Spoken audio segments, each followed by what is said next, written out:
Sweden میں بسنے والے مسلمانوں سے ہے کہ تمہارا ذاتی انفرادی عمل کوئی نہیں ابھی تک.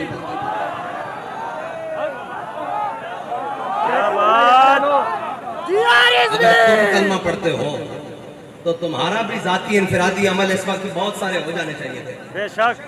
بس اس کا تو دوسرا حل ہے ہی کوئی نہیں. اور دوسرا اگر اس کا ذاتی ہے تو پھر تمہارا بھی تو ذاتی خالد بن ولید والا ہونا چاہیے. تمہارا ذاتی عمل بھی تو جناب غازی علم الدین والا ہونا چاہیے. تمہارا ذاتی عمل بھی تو عامر عبد الرحمن چیمہ والا ہونا چاہیے. تمہارا ذاتی عمل بھی تو جناب ممتاز قادری والا ہونا چاہیے. بس اس کی دوسری کوئی رائے نہیں ہے کہ اس کے خلاف کیا بات کریں. میرا اعلان پہلا تو یہ ہے کہ انشاءاللہ اتوار والے دن پاکستان کی ہر بڑی شاہراہ پر لبیک والے بیٹھیں گے. اس لیے کہ ہمارے پاس اقتدار نہیں ہے.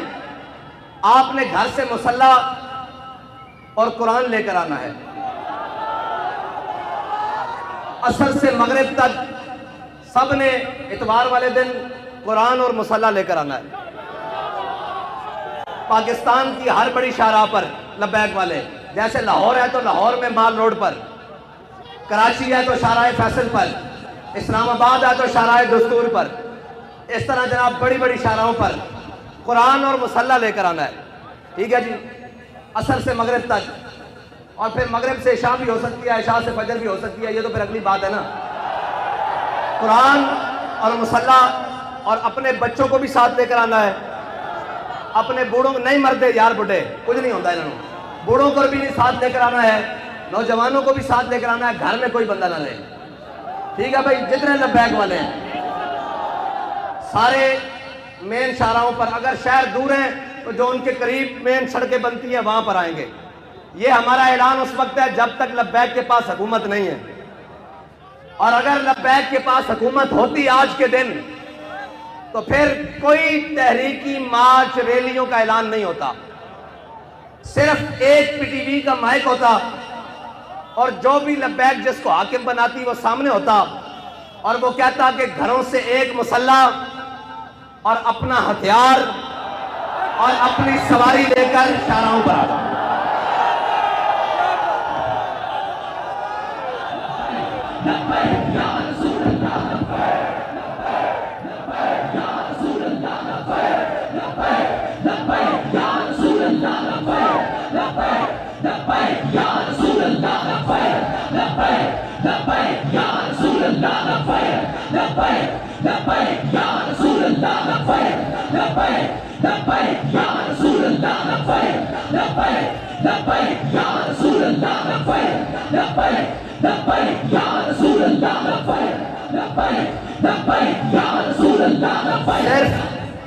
صرف یہ ہمارا اعلان ہوتا کہ اپنا ہتھیار، اپنا مسلح، اور سروں پر پگڑیاں تو ہم نے باندھی اس لیے ہیں کہ وہ کفن کے لیے ہیں. ویسے بھی سفید سوٹ پہنتے ہیں. ویسے بھی شہید تو جس حالت میں بھی چلا جائے، اور اللہ کی قسم یہ یورپی یونین نیٹو کی بات کرتے ہیں، پوری دنیا ان کے قدموں میں آ جانی تھی. اگر یہ اعلان آج بھی کر دیں کہ تمام مسلمان جو چاہتے ہیں قرآن کی حفاظت ہو تو اپنا مسلح بائیں بغل میں اور اپنا ہتھیار دائیں بغل میں، اور ہاتھ لبیک کے نعرے ساتھ بلند کرتے ہوئے باہر آ جائیں. ہم بات کرنے جا رہے ہیں عالم کفر سے کہ یا تو تم نہیں یا تو ہم نہیں. یہ ہے علاج ان کا، اور کوئی علاج نہیں ہے. یہ قرآن بابا جی پہلے بھی کہہ کے گئے ہیں، یہ قرآن اس لیے جلاتے ہیں کہ تم ملعون ہو، تم حاکم بے شرم ہو. ورنہ یار ایک اسرائیل، اتنا سا اسرائیل، آج انہوں نے اس بات کو شامل کیا ہے کہ ٹھیک ہے جی مسلمانوں کا بھی احتجاج، لیکن ہم اس کو اس لیے نہیں جلنے دیں گے کہ جناب اس میں تورات اور یہودیوں کی تورات اور انجیل ہیں جی، یہ ساری اس کا بھی جلانے کا انہوں نے اعلان کیا ہے. لہٰذا ہم سے بات اسرائیل کے سفیر نے کی ہے، ہم آئندہ کے بعد اس کی اجازت نہیں دیں گے. اس کو غیر قانونی قرار دینے لگے ہیں. ڈوب کے مر جانا چاہیے پوری امت مسلمہ کو، پوری امت کو ڈوب کے مر جانا چاہیے. اس لیے کہ ان کا ایک سفیر کہ چند لفظ وہ کام کر گئے جو پوری 1.5 ارب مسلمان نہیں کر سکے. اقبال کہتا ہے حفظ قرآن عظیم آئین تست. اقبال کہتا ہے قرآن کی حفاظت یہ تیرا پہلا آئین ہے. اسلام کا آئین ہے حفظ قرآن عظیم، آئین تست، یہ تیرا پہلا آئین ہے۔ حرف حق را فاش گفتن، کہتا ہے جب بھی حق کی بات آ جائے سرے بازار کرنا، یہ تیرا دین ہے، نہ تو آئین ہے۔ اب پوچھتے ہیں لبیک والوں کا آئین کیا ہے؟ آج کے بعد آپ کو ہمارا آئین پتہ لگ گیا ہے۔ اگر لبیک کے بعد پاس حکومت آئی اور اگر کسی نے ایسی حرکت کی تو ہمارا علاج ایک ہی ہوگا، اور ہمارے جو باہر بیٹھے ہیں نا بھائی، وہ کہتے ہیں کہ یہ جہاد کا نعرہ نہ لگائیں، ان کو تکلیف ہوتی ہے یورپ کو۔ میں کہتا ہوں دب کے لاؤ تاکہ انہوں نے پیڑ پوری ہوئے۔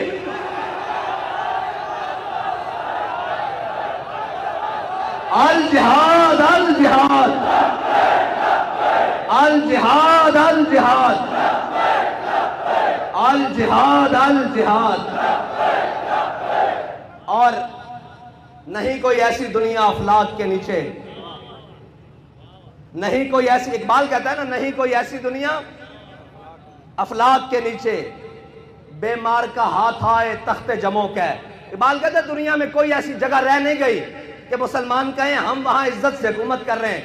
اقبال کہتا ہے اس کا ایک ہی طریقہ ہے کہ جہاد کے لیے محمد عربی کی تلوار اٹھا لو۔ نہیں کوئی ایسی دنیا افلاک کے نیچے بے مار کا ہاتھ آئے تخت جموں کا۔ اور آگے اقبال کہتا ہے کہ دل کی آزادی شہنشاہی شکم سامان موت، اوپر سے لے کے نیچے تک شکم کے لیے بیٹھے ہوئے ہیں۔ دل کی آزادی ہے ہی نہیں، اگر ہوتی تو پھر قرآن کے حرمت کے لیے بات ہوتی، قرآن کے تحفظ کے لیے بات ہوتی۔ ایک سے ایک بڑھ کے لائن آئے، کہتے ہیں جی یہ جناب ایسے آئیں گے، یہ وہ آئیں گے، پاکستان کو ایسا کوئی بھی نہیں ملے گا۔ جب تم نے قرآن کو چھوڑ دیا، حضور کی ناموس کو چھوڑ دیا، ہمیں کوئی پرواہ نہیں، تم سارے سمیت جل جاؤ، تمہارا سب کچھ جل جائے، زمین و آسمان، آفات و بلیات سب جل جائیں، ہمیں اس سے پرواہ کوئی نہیں۔ جب تمہارے دل میں قرآن کی عظمت نہیں تو تم بھی جل جاؤ، تمہارا گھر بھی جل جائے، تمہارے اسباب بھی جل جائیں، ہماری آنکھ میں بھی بل نہیں آئے گا۔ ہاں اس لیے ہمیں کوئی تکلیف نہیں، ہمیں اگر تکلیف ہے تو قرآن کے جلنے کی ہے، اس لیے کہ وہ تکلیف اس لیے، ہاں اگر تمہیں قرآن کے جلنے کی تکلیف ہوتی تو پھر جو ہاتھ تمہارے جانب آتا اس ہاتھ کو ہم توڑتے، جو آنکھ تمہاری جانب اٹھتی اس آنکھ کو ہم پھوڑتے۔ لیکن اب تو ہم دعا کرتے ہیں اللہ تمہیں اور غرق کرے، اور غرق کرے، اور غرق کرے، اور غرق کرے، ان تمام اسباب کو بھی آگ لگا دے جو تم نے اسلام کی حفاظت کے لیے نہیں رکھے۔ اور میں تو یہ کہتا ہوں کہ یہ سب ہم سب بھی مر جائیں، عذاب ہی آئے گا نا ہم پر جب ہم محافظ قرآن نہیں ہیں۔ کیا کریں بھائی، سب صبح اٹھ کر سب کو عزت قرآن کی وجہ سے ملی۔ بابا جی جب قرآن کی بات آتے تھے فرماتے تھے جلیا ساری گلاں بعد چون گھروں سے قرآن پڑھن نکلے سن۔ 1974 بابا جی فرماتے ہیں سب نالوں پہلے قرآن گھروں پڑھن نکلے سن۔ وہ کیا مولوی، وہ کیا پیر، وہ کیا حفاظ، وہ کیا قاری، وہ کیا عوام، وہ کیا جناب، سب کو عزتیں قرآن کی وجہ سے ملی۔ کسی کا بچہ قرآن کی وجہ سے ٹھیک ہوا جناب، کسی کو شفا قرآن کی وجہ سے ملی، کسی کو ہدایت قرآن کی وجہ سے ملی، کسی کو ایمان قرآن کی وجہ سے ملا، کسی کو اسلام قرآن کی وجہ سے ملا۔ سارا کچھ قرآن کے ملنے کے بعد جب قرآن کی عزت کی باری آئی ہے تو ہم سب بے شرم بن گئے، سب بے شرم بن گئے ہیں۔ اس میں دوسری رائے ہے ہی کوئی نہیں۔ کیا کریں جی، کیا کریں؟ ایک ہی حل ہے کہ ہم سب مر جائیں اور ڈوب کر مر جائیں۔